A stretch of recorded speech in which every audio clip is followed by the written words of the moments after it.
Welcome student in my YouTube channel. मैं हूँ रिचा और मैं आज आप लोगों को बताऊंगी कि क्या ट्रिक आप फॉलो करें कि फर्स्ट अटेम्प्ट में ही आपका सीटेट एग्जाम क्लियर हो जाए। तो मैंने सोचा कि इस स्ट्रेटजी को क्यों ना आपसे डिस्कस करूं। जैसे कि मैंने क्या किया था, 2 मंथ का प्रिपरेशन किया था, 2 महीने की तैयारी में मेरा सीटेट क्लियर हो गया था। तो मैं सोची क्यों क्यों ना वो सब स्ट्रेटजी मैं आप लोगों से भी डिस्कस करूं। तो जब तक कोई चीज हो नहीं पाती है, जैसे जिसका क्लियर नहीं हुआ है आज अभी तक सीटेट, उसको लगता होगा टफ है, लेकिन जब एक बार वो चीज हो जाती है तो आपको पता चल जाता है कि वो चीज बहुत टफ नहीं है, टफ नहीं होती है, बहुत मुश्किल नहीं होती है। बस हमें कुछ ऐसी स्ट्रेटेजी फॉलो करनी होती है, कुछ ऐसे स्मार्ट तरीके से पढ़ाई करनी होती है जिससे एग्जाम क्लियर हो जाए। तो मैं अपने एक्सपीरियंस आज आप लोगों से शेयर करती हूँ कि आपको करना क्या है। मैंने एक बार और आप लोगों को बताया था इस टॉपिक पे। तो अगर आप मेरे चैनल पे नए हैं, तो अगर मेरा वीडियो पहली बार देख रहे हो तो मेरे चैनल को सब्सक्राइब कर लीजिएगा, जिससे मेरी सारी वीडियोस आप तक पहुंचती रहेंगी। और क्योंकि मैं साइंस के सारे क्वेश्चन सॉल्व करवाने वाली हूँ, जितने टॉपिक हैं साइंस में, पीडियोगॉगी का भी चैप्टर वाइज सॉल्व करवाऊंगी, आपको चैप्टर वाइज बताऊंगी, डिस्कशन करेंगे हम। तो मेरा चैनल सब्सक्राइब कर लीजिएगा चैनल पे अगर नए हैं तो आइए हम लोग स्टार्ट करते हैं कि करना क्या है। तो सबसे पहले मैं आपको ये बता दूं कि ड्यूरेशन ऑफ सीटेट एग्जाम क्या है। ये 2.5 घंटे का पेपर होगा और मैक्सिमम मार्क्स 150 मार्क्स का क्वेश्चन होगा। मतलब 150 नंबर के क्वेश्चन आएंगे और ईच क्वेश्चन जो होगा आपका वो 1 मार्क का होगा। यानी मिला कितना, हर क्वेश्चन के लिए आपको ये मान के चलिए कि 1 मिनट का टाइम मिलता है। और जो सबसे अच्छी बात है सीटेट एग्जाम में कि निगेटिव मार्किंग नहीं है। ऐसा नहीं है कि किसी बच्चे ने 90 क्वेश्चन सही किया तो अगर उसने कुछ गलत टिक लगा दिया तो उसका माइनस हो जाएगा। ये सबसे बड़ी बेनिफिट है सीटेट एग्जाम में। जो सबसे अच्छी बात है वो निगेटिव मार्किंग नहीं है। गलत क्वेश्चन पे भी टिक होने पे और गलत आंसर भी अगर आप टिक करेंगे तो आपके मार्क्स नहीं कटेंगे, इसलिए और ये बहुत बड़ी राहत की बात है। तो आप रिलैक्स रहिए। तो इसमें टारगेट क्या है, 90 नंबर आपको ले आने होते हैं। आप जनरल कैटेगरी के हैं तो यानी जितने नंबर का है, जितने का है उसका आपको 60% लाना होता है कुल मार्क्स का। तो आपको करना क्या है, 2.5 घंटे का पेपर है और मैंने बता ही दिया 150 मार्क्स के क्वेश्चन आएंगे। और जो क्वेश्चन पूछेंगे वो पूछे जाएंगे वो बहुविकल्पीय प्रकार के होते हैं, एमसीक्यू प्रकार के क्वेश्चन पूछे जाएंगे, मल्टीपल चॉइस ऑफ क्वेश्चन। तो और आइए अब हम लोग सी टेट पेपर फर्स्ट का डिस्कशन कर लेते हैं। जिन लोगों को क्लास 1 to 5 का टीचर बनना होता है, प्राइमरी लेवल का टीचर बनना होता है, वो लोग ये पेपर फर्स्ट देते हैं। तो इसमें जो सीडीपी से क्वेश्चन पूछे जाते हैं, मैथ्स से, लैंग्वेज फर्स्ट से, लैंग्वेज सेकंड से, ईवीएस से। तो यहाँ आपको 2 लैंग्वेज चूज करनी होती है, दोनों लैंग्वेज डिफरेंट होती है। तो अब मैं सबसे पहले आपसे डिस्कस करती हूँ आपको सीडीपी के लिए क्या करना है, चाइल्ड डेवलपमेंट एंड पीडियोगॉगी। तो सबसे पहले सीडी जो है, जो आपको मंजिल तक ले जाएगी, वो है सिलेबस। आपको सी टेट का सिलेबस पता होना चाहिए। दूसरी जो सीढ़ी है वो ये है कि आपको प्रीवियस ईयर्स के क्वेश्चन देखने हैं कि कौन कौन से कैसे कैसे क्वेश्चंस पूछे जा रहे हैं। उससे आपको ये आइडिया हो जाएगा कि किस टॉपिक से किस तरह के क्वेश्चन पूछे जाते हैं या किस तरह के क्वेश्चन ज्यादा आ रहे हैं। जैसे अगर आप प्रीवियस ईयर्स के पेपर देखेंगे सीडीपी के, तो आपको ये क्लियर हो जाएगा कि सीडीपी में बाल केंद्रित शिक्षा से हर बार क्वेश्चन पूछ ले रहा है, समावेशी शिक्षा से क्वेश्चन पूछ रहा है, इन्वायरमेंट एंड जेनेटिक्स से क्वेश्चन पूछ रहा है, और ये बाल केंद्रित शिक्षा से मैंने बताया पियाजे के संज्ञानात्मक विकास से आपको क्वेश्चन हर बार देखने को मिल ही जाते हैं लगभग। तो जब आप ये प्रीवियस ईयर्स का क्वेश्चन पेपर देखेंगे तो आपकी ये स्ट्रेटेजी जो है, तो आपका ये कॉन्सेप्ट क्लियर हो जाएगा कि आपको पढ़ना क्या है, किस पे फोकस करना है ज्यादा सिलेबस में सीडीपी के। तो ये हो गया। और मैं एक चीज और रिकमेंड करूंगी आपको कि आप कोई बुक ले लीजिए।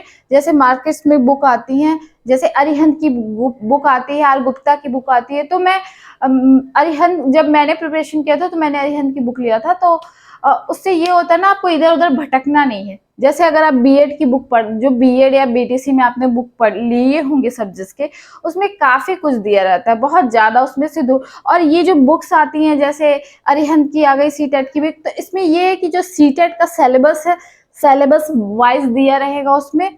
तो आप जैसे कोई टॉपिक पढ़े तो उसके पीछे उस टॉपिक से रिलेटेड क्वेश्चन आंसर्स भी दिया रहता है, और प्रीवियस ईयर्स में जो क्वेश्चन सीटेट में आए हैं ये भी दिया रहता है इस बुक में। तो उससे आपको ये फायदा होगा कि जैसे आपने कोई टॉपिक पढ़ा, जैसे आपने समावेशी शिक्षा पढ़ा या अधिगम विकार ही पढ़ लिया या बाल केंद्रित शिक्षा ही पढ़ा, तो आपने पढ़ा और उसके बाद उसी टॉपिक के उसी टाइम आपने उस टॉपिक से रिलेटेड क्वेश्चन सॉल्व किए और आपको प्रीवियस ईयर्स के क्वेश्चन भी देखने को मिल जाएंगे। तो ये चीज है ना कि ये आपकी टाइम बचा देती है। जैसे मैंने बताया, मैंने 2 महीने की तैयारी में क्लियर किया था, तो यही सब फायदे होते हैं कि हमको जो है एक ही जगह पे चीजें मिल जा रही हैं। तो इस तरह से आपको प्रैक्टिस हो जाएगी सीडीपी की। मैथ्स में भी आपको पीडेगॉगी 15 नंबर की आता है, 15 नंबर का न्यूमेरिकल आता है, उसका भी आप प्रीवियस ईयर्स के क्वेश्चन पेपर देख लीजिए, और जो सिलेबस में जो जो टॉपिक इससे रिलेटेड हैं उन सबको क्वेश्चन आंसर सॉल्व करने की प्रैक्टिस कीजिए। आप प्रैक्टिस सेट ले लीजिए। प्रैक्टिस सेट ये ले लें, जैसे मैथ्स वगैरह के क्वेश्चन रहते हैं, जितनी ज्यादा प्रैक्टिस रहती है उतनी ज्यादा पॉसिबिलिटी रहती है कि आपके क्वेश्चन गलत नहीं होंगे। और लैंग्वेज फर्स्ट में और लैंग्वेज सेकंड में पैसेज पूछे जाते हैं। तो पैसेज में क्या होता है, पैसेज थोड़ा टाइम टेकिंग हो जाता है जिन लोगों के लिए पैसेज की अच्छे से प्रैक्टिस नहीं किए रहते हैं उन लोगों के लिए। तो आप पैसेज की प्रैक्टिस कीजिए। 2 महीने का टाइम बचा है, एक दिन में एक पैसेज उठा लिया, एक पैसेज लैंग्वेज फर्स्ट का उठा लिया, एक पैसेज लैंग्वेज सेकंड का उठा लिया। तो और करना क्या है कि सबसे पहले जैसे पैसेज आया आपके सामने, टाइम का तो है ही आपके पास, 2.5 घंटा ही टाइम है, तो सबसे पहले आप देख लीजिए कि पैसेज में से क्वेश्चन क्या क्या पूछा गया है। अगर आप ये चीज देख के पैसेज पढ़ेंगे तो आपको ये दिमाग में रहेगा कि आपको पैसेज में से ढूंढना क्या है। तो इस स्मार्ट तरीके से आपका टाइम जो है बच जाता है। और पीडेगॉगी के क्वेश्चन जो प्रीवियस ईयर्स के आए हुए हैं लैंग्वेज में, उन सब क्वेश्चन को देख लीजिए, और सिलेबस जो है उसको देख लीजिए और उसको आप पढ़ लीजिए। और जैसे मैंने बताया था, आर गुप्ता अरिहंत वगैरह की बुक आती है, उसमें भी पीडेगॉगी अच्छे तरीके से दिया है, उसके पीछे क्वेश्चंस भी दिए हैं उसके। तो आप पीडेगॉगी पढ़िए, उसके पीछे दिए हुए क्वेश्चन सॉल्व कीजिए। तो इसमें भी इस तरीके से पढ़ने पे भी आप कम टाइम में आपका लैंग्वेज का अच्छी तरह से प्रैक्टिस हो जाता है। अगर ईवीएस की बात करते हैं तो ये भी 30 मार्क्स का आता है। इसके लिए आप क्लास 3, 4, 5 की ईवीएस पढ़ लीजिए, प्रीवियस ईयर्स के क्वेश्चन पेपर पढ़ लीजिए, ये इतना काफी है। अगर इतना आप पेपर फर्स्ट के लिए करते हैं तो आप पेपर फर्स्ट को उड़ा देंगे। पेपर फर्स्ट क्लियर करने में आपको कोई दिक्कत नहीं आएगी। हाँ, लेकिन मैं एक बात और कहूंगी कि जैसे ईच सेक्शन के टच में आप जरूर रहिए। हर सेक्शन से कुछ ना कुछ डेली पढ़ते रहिए। रेगुलरिटी बहुत जरूरी है, कॉन्टिन्यूटी बहुत जरूरी है अगर कोई एग्जाम क्रैक करना है तो। अब मैं सीटेट पेपर सेकंड की बात करती हूँ। इसको जिसको जूनियर लेवल का टीचर बनना होता है, क्लास 6 to 8, वो लोग ये पेपर देते हैं। तो इसमें भी सीडीपी आपको सेम तरीके से पढ़ना है, लैंग्वेज फर्स्ट लैंग्वेज सेकंड भी सेम तरीके से पढ़ना है। इन सब में भी जो है 15 नंबर की पीडेगॉगी और 15 नंबर का सब्जेक्ट से आता है। और मैथ्स और साइंस, जो बच्चे साइंस ग्रुप के होते हैं उनको मैथ्स और साइंस पूछा जाता है उनके पेपर में। तो ये होता है कि जैसे मैंने पेपर फर्स्ट में बताया था कि मैथ्स में 15 नंबर की पीडेगॉगी आ जा रही है, 15 नंबर का न्यूमेरिकल। लेकिन ये जो जूनियर लेवल का पेपर होता है, इसमें 20 नंबर का न्यूमेरिकल पूछा जा रहा है और 10 मार्क्स की पीडेगॉगी पूछे जा रहे हैं। तो टोटल ये मैथ्स और साइंस मिला के 60 मार्क्स के क्वेश्चन आ जाते हैं। और जो लोग आर्ट्स बैकग्राउंड के हैं उनको सोशल साइंस पढ़ना है, तो उनको उसमें सोशल साइंस से भी 60 नंबर के क्वेश्चन आते हैं, जिसमें 15 नंबर के क्वेश्चन, 40 नंबर के क्वेश्चन तो सोशल साइंस से रहते हैं और 20 नंबर के क्वेश्चन पीडेगॉगी से रहते हैं। इसके लिए भी आपको क्लास 6, 7th, 8th की एनसीईआरटी पढ़नी है। तो मैं फिर से बता देती हूँ कि आपको स्टेप क्या फॉलो करना है। सबसे पहले आपको पूरा आपको सिलेबस की आपको अच्छी तरह से नॉलेज होनी चाहिए।